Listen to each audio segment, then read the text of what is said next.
ఆపదామపహర్తారం దాతారం సర్వసంపదాం లోకాభిరామం శ్రీరామం భూయో భూయో నమామ్యహం. 61వ సర్గ. వానరవీరులంతా జాంబవంతుడు చెప్పినట్లు చేయడమే మంచిదని అంగీకరించారు. వెంటనే వెళ్లి సీతను చూశామని రామ లక్ష్మణ సుగ్రీవులకు నివేదించాలనుకున్నారు.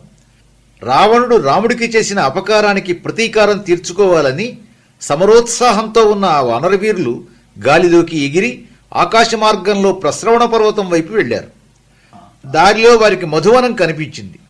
అది ప్రాణికోటికంతటికీ మనోహరమైన ఉద్యానవనం. అక్కడ రాజవంశీయుల కోసం మధువు తయారు చేసి నిలవ ఉంచుతారు. సుగ్రీవుడి మేనమామ దధిముఖుడు అనే వానరవీరుడు తన పరివారంతో ఆ మధువనాన్ని రక్షిస్తూ ఉంటాడు.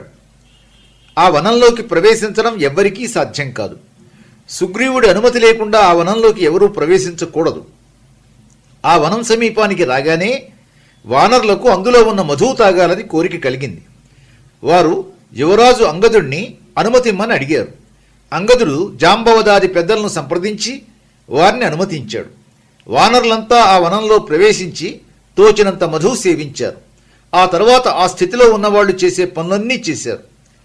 గాయంతి కేచిత్ ప్రణమంతి కేచిత్ నృత్యంతి కేచిత్ ప్రహసంతి కేచిత్ పతంతి కేచిత్ విచరంతి కేచిత్ ప్లవంతి కేచిత్ ప్రళపంతి కేచిత్.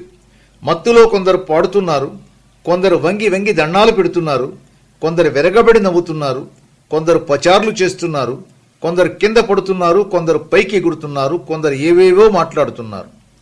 పరస్పరం కేచిదుపాశ్రయంతే పరస్పరం కేచిదుపాక్రమంతే పరస్పరం కేచిదుపబ్రువంతే పరస్పరం కేచిదుపారమంతే. కొందరు చట్టపట్టాలు వేసుకుని తిరుగుతున్నారు, కొందరు ఒకరి మీద ఒకరు ఎక్కుతున్నారు, కొందరు ఆపకుండా ఏవేవో మాట్లాడుతున్నారు, కొందరు ఏవేవో ఆటలాడుకుంటున్నారు.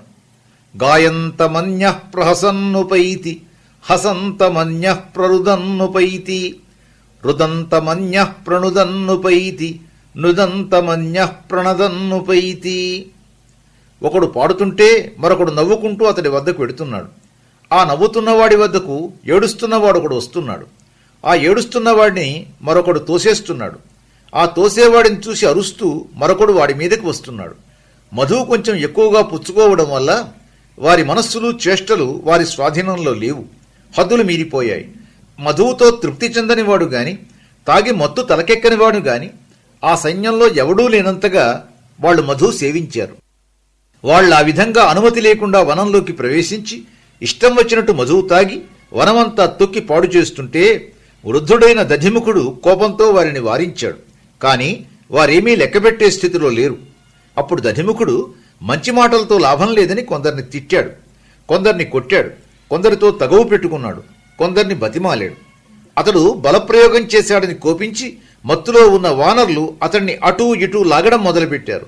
గోళ్లతో చీల్చారు, దంతాలతో కొరికారు, ప్రాణాలు పోతాయా అనేలా కొట్టారు. కొందరు మరింత రెచ్చిపోయి మధువనంలో అందినవన్నీ పాడు చేశారు. స్వస్తి.